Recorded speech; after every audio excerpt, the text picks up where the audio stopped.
এসো দেশ বদলাই পৃথিবী বদলাই এই স্লোগানে জেলা সমবায় কার্যালয়ের আয়োজনে উত্তরণ গৃহায়ণ সমবায় সমিতির সহযোগিতায় তারুণ্যের ভাবনায় আগামী বাংলাদেশ শীর্ষক আলোচনা সভা ও বৃক্ষরোপণ কর্মসূচি সম্পন্ন হয়েছে। এই সময় ৩০ জুলাই বুধবার বিকেলে উত্তরণ সমিতির চেয়ারম্যান ও বায়তুস সড়ক কমপ্লেক্সের মহাপরিচালক শিক্ষাবিদ এম সিরাজুল ইসলামের সভাপতিত্বে সদর উপজেলা সমবায় অফিসার জাহাঙ্গীর আলমের সঞ্চালনায় এই সভা অনুষ্ঠিত হয়। এই সময় শিক্ষাবিদ এম সিরাজুল ইসলাম বলেন, তরুণদের মেধা, সাহসিকতা ও সৃজনশীলতায় নতুন দেশ গঠন হবে, তাই দেশ গঠনে তরুণদের আরও এগিয়ে আসতে হবে। তরুণ গৃহায়ণ সমবায় সমিতি লিমিটেড সমবায় অধিদপ্তর আন্ডারে এবং সমবায় জেলা সমবায় এবং উপজেলা সমবায়ের উদ্যোগে আজকের অনুষ্ঠানটা হয়েছে। এই কোনো দেশের উন্নতি, অগ্রগতি, স্বপ্ন, ভবিষ্যৎ তারুণ্যের চিন্তা চেতনার উপর নির্ভর করে। এই তরুণরা যাতে দেশের মধ্যে দেশ বদলে দেবার কাজ করতে পারে, পৃথিবী বদলে কাজ করতে পারে, সেই লক্ষ্যে যদি কাজ করতে পারে তরুণদেরকে সেই সুযোগটা দিতে হবে।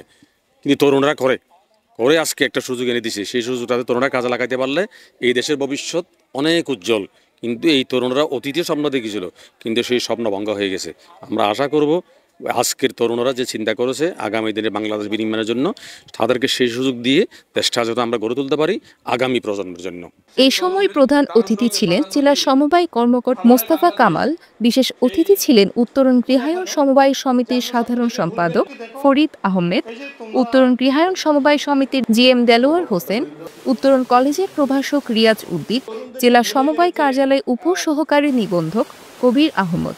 এ সময় বক্তারা বলেন, নতুন বাংলাদেশ করতে হলে তরুণদের এগিয়ে আসতে হবে এবং দেশ গঠনে তাদের ভূমিকা রাখতে হবে।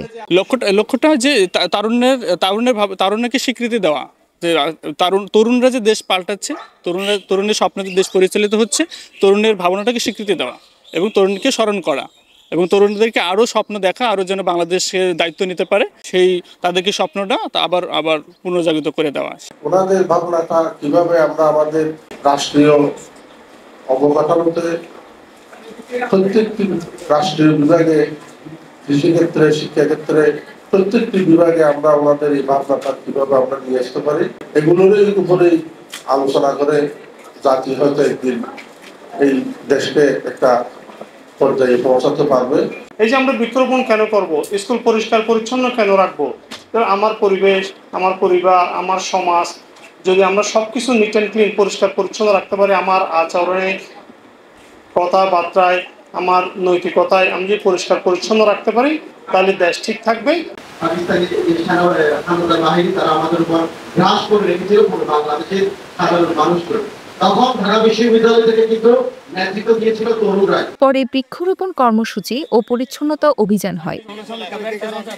এ সময় উপস্থিত ছিলেন জেলার সমবায় অফিস কর্মকর্তা ও কর্মচারীগণ, উত্তরণ গৃহায়ণ সমবায় সমিতির নেতৃবৃন্দ, Uttaran primary, high school, model college শিক্ষক ও শিক্ষার্থীরা উপস্থিত ছিলেন।